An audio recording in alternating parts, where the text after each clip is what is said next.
Okay, so we're now moving back into that.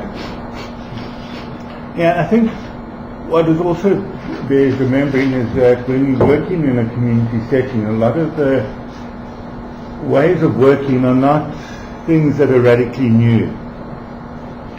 There are a lot of tricks that one can learn and experiences one can learn. But as I was going through and reading these methodologies, a lot of them I recognize from my training in business management, from my training in qualitative research, from party tricks, to all kinds of sources, and it's just been adapted. It's thinking creatively on your feet and working. So, yeah, as I spoke about the relationship, it's been consistent, it's been there.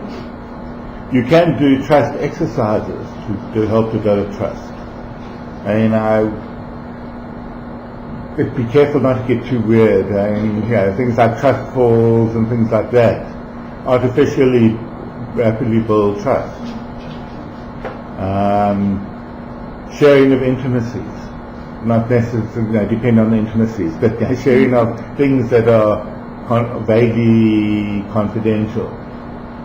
Stories about sharing of personal stories, rather. Those kinds of things also become important. The community often shares their personal stories, but there's very little shared of the researcher. But the researcher is prepared to share some of your stories. That also can be part of community trust development.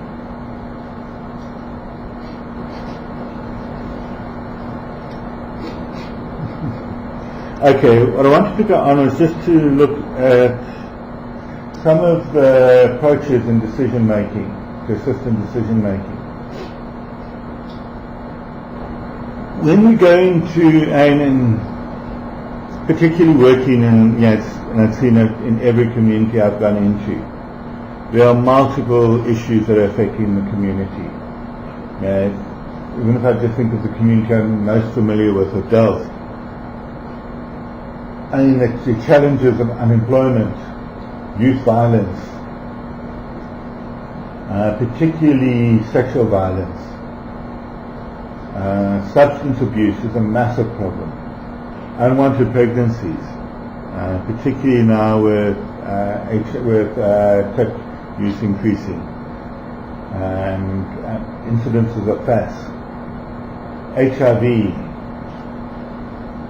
TB, or diarrhea. All of these are huge problems in the community. Housing, and Delft also has the issues around racism, xenophobia. So you're going to be met with these myriad of needs when you enter a community, and one cannot tackle all of them. And depending on who you talk to, you might get a very different sense of what the problems are. So, one of the big community organizations now in many communities are the policing forums. So, almost inevitably when you go in, they're going to be talking about the shebeens and the substance abuse issues. But if you talk to the youth, they might talk about lack of schooling, lack of work opportunities. Talk to women, female youth, you might also get a lot more talk about sexual violence. There's concerns around people. You'll know that HIV is a huge issue, but people might not talk about it because they don't want to acknowledge it, and there's a huge stigma around it. But if you talk to the clinic staff, they will talk to you about TB and HIV. If you talk to the formal community representation, they might talk about the needs for better schools, or unemployment again, or unemployment. People living in the shack settlements will talk about housing or better toilets. So there needs to be ways of making decisions around these issues.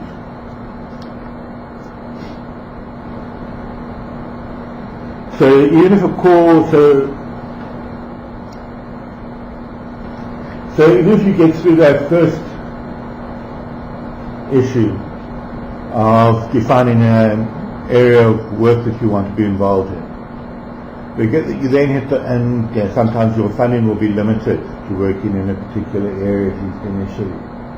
There's still different approaches or aspects that need to be considered. Substance abuse might be around, if you take substance abuse as a focus, it might be around the resultant violence, it might be around the wasting of money, the lack of care for children, the excessive number of shebeens or venues where they sell. It might be around the crime associated with it. So each of these issues will also have multiple focuses. Do you want to focus on rehabilitation? Do you want to focus on getting rid of the dealers? Do you want to focus on trying to prevent people starting? Do you want to do a general community development so that youth have got other options? All of these are valid interventions, but you can't work in all of them at the same time. And there might be unidentified links between the different components. So what I wanted to just look at is there are a couple of approaches for making decisions. And this is one of the first of these funny little techniques that I've seen developed. And one is the use of stickies. You know what stickies are? This little yellow piece of paper that are semi-gummed. And I've seen that, and the first time I was introduced to this was really in the middle of a workshop on how to develop collaborative education programs between two universities, hardly community in any sense. Well, I suppose universities are community, but not in the sense we're talking about them now. But it requires the literacy, the only real skill that is required in it. Get everybody 3 or 4 stickies, ask them to identify 3 or 4 of the major problems that they see as the most urgent.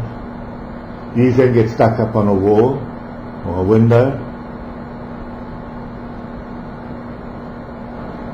And then together, so once these are stuck up on the wall and window, you then, as a grouping, as a meeting, start to group them. So you might start to, and you might go through several phases. So the first phase might be to identify the core topic, or core area of work for the initial focus of work in the community. But it's a way of giving prioritization. So, and effectively what you're committing to is whatever the most biggest grouping is, that is where you're going to start working. There are some criteria I've got later in the lecture for that will also help us around decision making even within that arena. But you can get a sense of how people, it also helps the researcher to get a better sense of how these issues are grouped and understood. Because you won't on your own put them into groupings, it will be a community as a whole. So you might find that youth unemployment and youth disempowerment is kept, and violence and substance abuse are kept separate. In another context, they might all be lumped into one grouping. So it helps to give a real sense of understanding, and it also provides a useful focus for discussion. Because you can now, and we'll talk more about workshops tomorrow morning in a lecture, then give a focus for bridging that discussion and holding that discussion together.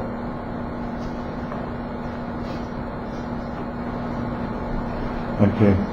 Any questions on that? No. Okay. Another option that I like and I haven't really used that much is the fishbowl. But it was done very effectively at and of all time spaces at an academic conference. They had a session which was dedicated to community CBPR, and there's going to have about 50 people. We've got oversubscribed about 300%. And one of the exercises that they wanted to do was a fishbowl, and I was really impressed. They were obviously very skilled CBPR people. They divided the entire thing into 3 groups, and the room was incredibly noisy. And you had 3 fishbowls. You know what I mean by a fishbowl, sorry, yeah. So there's an inner group and that hosts the discussion, everybody outside comments. So they had these three groups where people inside were commenting, and then at various points the discussion would go to the outside group to comment on what was going on inside. And again, it's a way of just controlling and focusing discussion. So if you've got multiple groups represented in a conference, in a community meeting, you can ask each of those groups to nominate, say, 2 people. So maybe the older women nominate 2, the youth nominate 2, school students 2, the civics 2. And they get put in a group. And obviously you'd be looking for the most lucid and the most confident, and they can then comment and discuss. And then at certain points that then gets open to people outside. But it just gives a way of controlling and focusing the discussion. Now what I've sketched here is a system where, that you have a discussion, and at the end of the discussion the outside group comes in and comments. But you can also, and I was going through the lecture last night, I was thinking, you can also, every 10 minutes, open it for 2 or 3 people from the outside to raise comments. Or you can have people from the outside writing comments on pieces of paper and handing them to a facilitator, who then brings those written comments into the discussion. And it's something just you need to just work with. It's a system of working that is very useful, and you can construct it in many ways. As I said, these are all parts of the workshop and discussion, which we'll look at in a lecture tomorrow morning. The one thing to be aware of is you do talk a lot during CBPR. And something I struggle with because I hate meetings. You wouldn't think so given that I talk for hours on end and lectured, but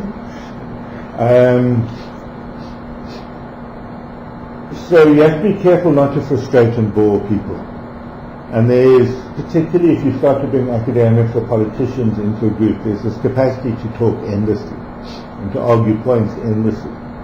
You need to make sure there's a progression and a process through it. And that is why some of these techniques are useful. And you could have a group discussing all day, but by the next day you'd have lost all the people that were bored, and you'll probably end up with the politicians. One of the things I noticed with, it might be something controversial, but when the ANC started setting up in the Western Cape, and certainly in the branch I joined in after Open Democracy, there were big groups. And I think the first meeting had about 400 people in it. By the time I went a year and a half later, there were 10 people. And it was literally, people were forced out by the endless, tedious discussions that nobody could sustain. Even when I went back a year and a half later, it was just, I was climbing the wall by the end of it. Because it was just, and it's a skill politicians have of making sure that they point to carry. And it's something just to be aware of, and something for political organizations to be aware of, anybody working in the community setting, is that you can create distances from people who don't have that stamina to sit in meetings endlessly. So sensitivity and focus and operations has to be brought to this work, because otherwise you will end up with a more restricted, and you will start to lose legitimacy.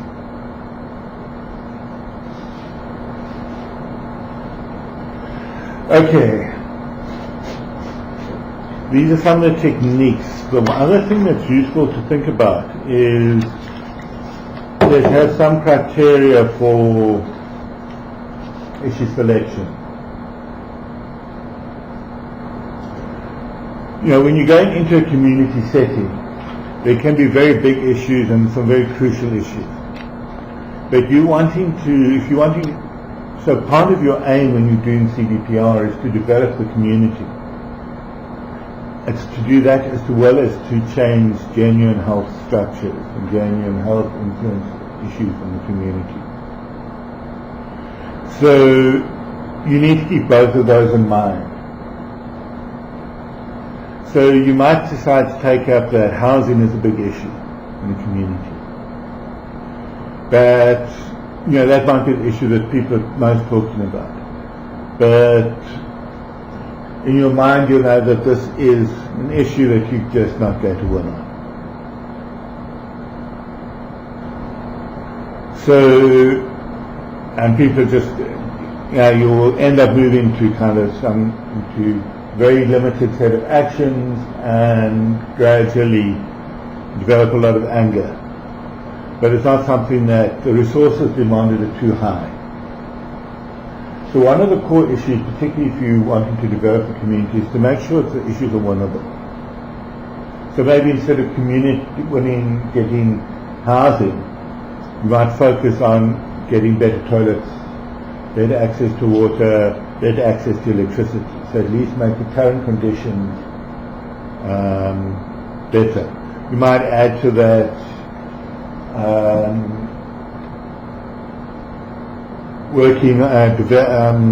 ensuring a more transparent system of lists. If I go to Delft, and there are probably about, I'm going to guess a little bit, about 2,000 houses and about 4,000 shacks. There's no ways you're going to win to get all of those 4,000 shacks, dwellers, into houses, particularly since as you're housing different people moving into those shacks. It's a completely unwinnable context to clear those. So you start to set sub-aims within that, or that are winnable, so that you give community successes and there's ways of moving forward. You look like you've got a big question. I know, I was just trying to think of it in my context. What could you actually do? Because the community is quite large. This is one of the problems I have. Yeah. It's potentially huge, thousands of people. It's, research needs a lot of people. And I was just thinking, what can you do for these people? And I'm just wondering, is it not so much health intervention as a health education program, understanding how genes and environment are connected, how your environment is important, and I don't know. Okay. I'm just I'm just recapping for my own sense. And your research is looking at use of genetic material. Yeah. And one of the key issues is you haven't got a community. Yeah, your community is very difficult to define because it's anybody who enters a hospital. And they can come from all over the place. So you need to find a way of generating a community initially. Yeah.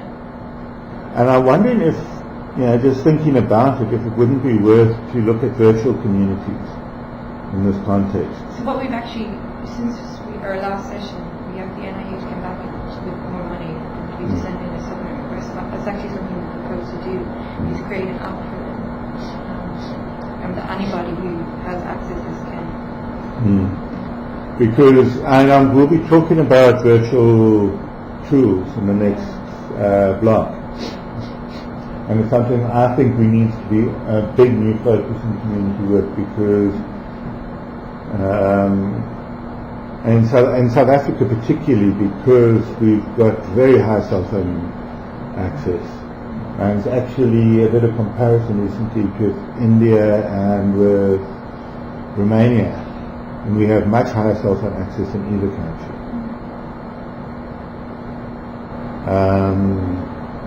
Even though India has a bizarre statistic that there are more cell phones than toilets. So, but in South Africa, there's got a thing of there 1.2 telephones per person in South Africa. Now obviously a lot of our cell phones are now lying in rubbish heaps, but still, but outside of, for the top 8 or 9 percentiles, top these deciles, so only really the bottom 10% in terms of income, only for them does the cell phone ownership move below 70%. So, it's a way of establishing, the difficulties of controlling that, and I'll talk about that in the next block. But yes, so that you need to first define a community, and then within that start defining what their needs are. And so it's a matter of doing all of this virtually.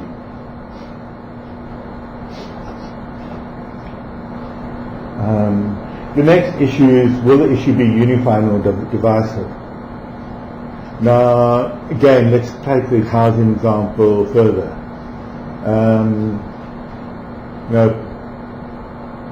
Half of the community is in the houses, the other half is in the shacks.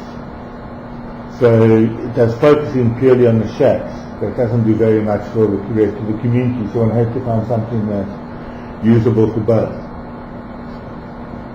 So maybe it's, if people have access to proper toilets and water, it will make the community as a whole healthier. Be less, to put it crudely, sitting in the bushes around the community. But you might also then want to add something to, so you might then want to look at also doing something around substance use in the community, which I know is another huge issue, or protection in the community. So better lighting, so women will be safer when walking around in the community. Will it contribute to community organizational capacity building? Again, you're looking at where the work is going to be done. If it's something that's done only in the policy chambers of the city council, it's not really going to build community organisation. So it has to be something where community themselves will work on and be part of, and where they will learn skills. And one of the big factors on a buy-in for community members in terms of CVPR is the learning of skills. And it's something that has got a very high buy-in in South Africa, and something that struck me is the number of volunteers that we have working in clinics around South Africa. They earn salary, their monthly salary, in inverted commas, is around 100 to 500 rand a month. That is what they earn, or sometimes up to 800 rand a month for working as a volunteer. Okay, there are two issues. One, the level of impoverishment is such that 100 rand a month is money, is serious money. But it is also, if you work with them, they go in to do that work so they can learn skills. And then those skills make them marketable. So they can then go and get a job with an NGO. They can maybe use that to get access to education as a assistant social worker, where free education.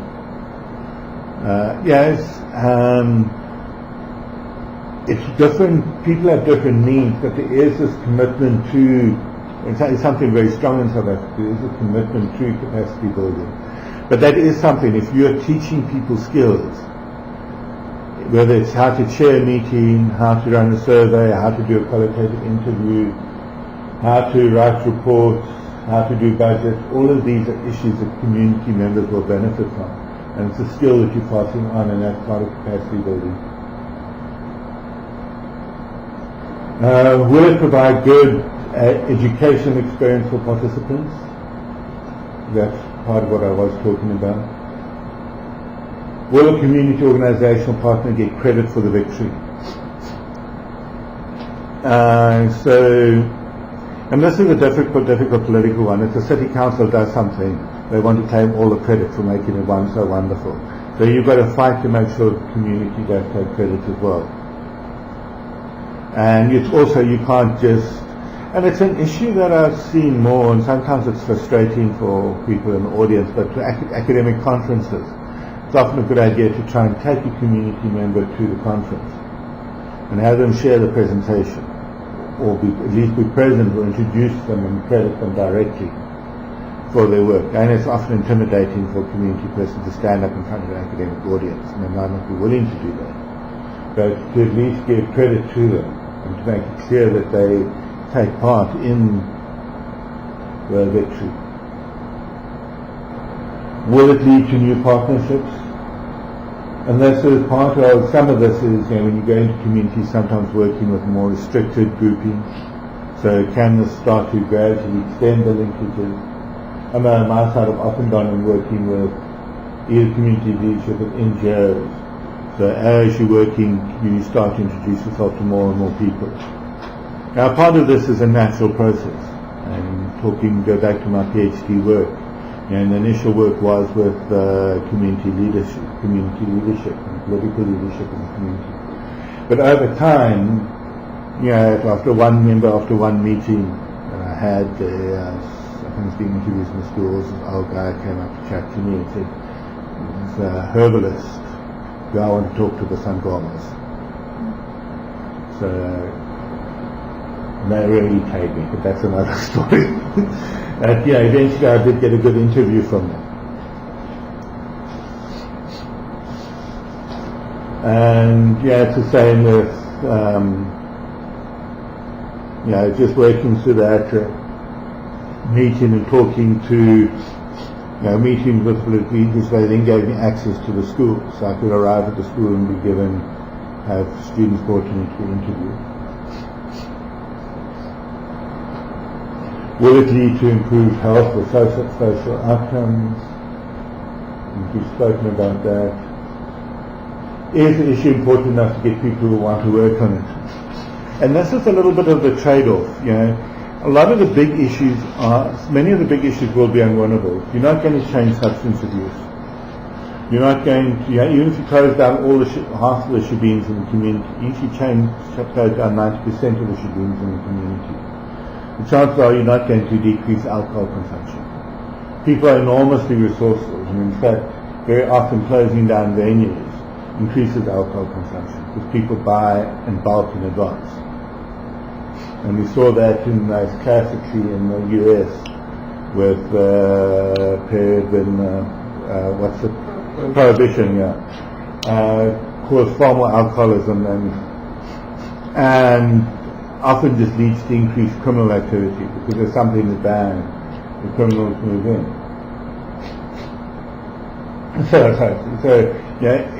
So you might not want to tackle substance abuse, you might not want to tackle housing, but people might not, but you then need to find the issue that people will agree on. So you can put forward the toilets if people aren't happy with that, they don't feel that that's an issue they're interested in. You then have to find something else. And it's often kind of working through the systems till you find something that can work. It might be that you end up dropping those areas completely and saying, okay, well, let's look at gender violence. Women are more than vulnerable, so it's transport at night. So, okay, let's try and set up a system of pulling the taxis in, and they will arrive at drinking venues at midnight every night, and each taxi will take one taxi load of women safely to their houses. That that might be a next kind of intervention. But you need to find something that's winnable. You need to find something that will try as far as possible to pull all of these issues together. And these are all important issues, important considerations and criteria. Because you can imagine that, and you won't find anything, and if, as I said, the toilet might end up being a big campaign, but then some of the people in the one community might say, okay, we're going to drop out of this campaign and call us when you're doing something that will influence us. So you're never going to find it's very difficult to find the perfect solution for everything. And you might end up having to work on more than one campaign. And that will often depend on your own resources, community resources, etc. Okay, these issues will frame discussions that you have with community members. Now, often when you work on issues, you'll initially start with a small group comprising those community leadership. But it is a good idea to try and consult broadly with the community. And this could be through community meetings or sending people to ask different people in the community. So you might get out with a survey at a certain point. Which of these issues do you think is most important to try and address? The survey is difficult because if you have, because some issues will be unwinnable, but you might find a whole lot of issues that will meet most of those criteria, and then you send that list out into the community and do some kind of informal poll.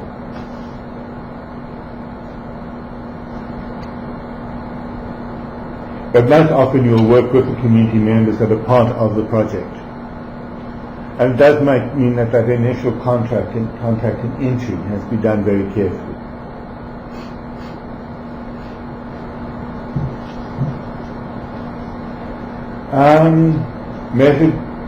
Methodological approaches moving work in the community setting. The next lecture is more on the methods, but I just wanted to set some kind of basis here. Methods that should be usable by community members. And you have to remember that educational levels do vary considerably. So you have to think more abstractly or more in terms of what kind of things you can do. There has to be some kind of, a lot of people who are particularly low levels of literacy often have more of a visual spatial interpretation than from written. So one particular example I thought was really cute was the fishes and boulders. You get, and it's very similar to the stickies in some respects. You take a large sheet of paper, you stick it on the wall of a very crude river with a bank. You get as fancy as you like, but it's, it has to, community members at least have to recognize it's a river. Then give people fishes, piece of paper that can cut out fishes or cut out boulders. And the fishes that put the strength in the communities, and the boulders that put the problems and obstacles. And it's just a way of getting a community representation. It's another kind of asset mapping in some respect.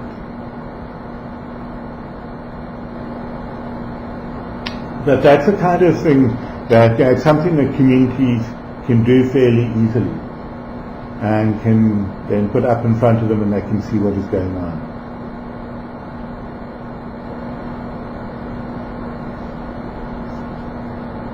Okay, that's what I have spoken about. As I said, the methods do not necessarily vary, but decisions around the methods vary. Can use both quantitative and qualitative approaches, and a lot of the actual participatory methods, like the fishes and boulders, the stickies, all of those, they are far more of a qualitative orientation to them, although they're quantitative elements. So in the stickies, yes, you'll be doing counts. But a lot of it is around interpretation and meaning. But the emphasis lies on the flexibility and being able to work creatively with your methods. So in many respects, it requires a very skilled researcher, or fairly skilled researcher going in, or at least having that kind of support behind them to be able to think creatively. You cannot be still tied to narrow methodological constructs. Some very particular techniques have been developed. I think I've said a lot of this in the lecture already. And these are generally very dynamic and exciting pieces of work. And like the fishes and boulders, the stickies, all of these feel very dramatic. And a lot of the other techniques as well, the photo voice that I'll talk about later. They draw from seemingly small tools, they can draw out a lot of information. And these are very sexy and imaginative, but don't forget the established procedures. Surveys, interviews, observation, in particular, still play very, very important roles. I have spoken about this, but one thing to talk about is the different roles. And it's something that needs to be addressed as you go in, is that everybody in that community has got particular roles. And in the groupings that you will set up. And community members are used to this. So, it might be that the civic or elected leadership plays a large role in accessing resources and giving formal permissions. To be sexist, the women's group might look at the catering. The youth group might do a lot of the running around and field work. The researchers will provide a lot of direction and backing and maybe sort out all the printing. So, so everybody can have roles and everybody's interests can be met. So if the youth saying, okay, we'll do this, we'll do a lot of the running around, but we want to be trained in specific skills so that we can use this when we go on. So you as the researcher then say, okay, we'll do this, and I will workshop with you how we do the analysis, or how we structure a questionnaire, so you can do that next time. And the same with the elected official will probably want his or her name on the program so that can be used for the next elections. The researcher then might also want to go in and say, okay, I'll go along with all of this, but there's some additional, more complex work that I want to do, so I can get a published paper out of this. So, there are different needs and roles that need to be remembered. And the community roles have particularly often centre around their community, but they've also, as I've said now, have a lot of individual needs and roles that can be played. And a lot of this is often tied to traditional roles in the community. In many communities, women play leading organisational roles, so maybe they will play the central organising function, making sure that surveys come back. And you've also got to look at informal roles that very often happen. And one of the focus groups I've always wanted to run, I've never been able to find, is women meet on a daily basis, either around a water hole or the tap or in the market. And I'd love to be privy to some of those discussions, or to place questions, because this is a natural occurring group of women who are often at the heart and they have the best understanding of the community issues. So you can task one of them with leading discussions in these groupings, and that might give you some very good insights into what's going on. Also bring you back lots of gossip about the community, which would also be interesting. And it's a meshing, but what you can see from this, once I started sketching out the roles, is that a lot of aspects of community of the research are now covered. And that's what makes the research very, very powerful.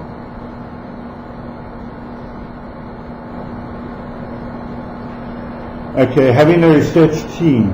It's often a good idea early on to try and develop a team or set of teams. And one thing is clear around decision making and setting objectives. Now you might, in addition to this, have other teams so you might have a smaller group of say 15 or 20 that meets on a fortnightly basis to discuss the project and plan forward, or they might meet monthly to do that.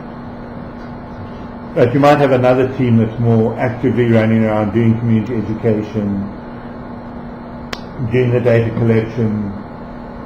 You might have another team of pulling in some of the more educated members of the community, some of the teachers or nurses that might need to sit and go through data and start doing analysis.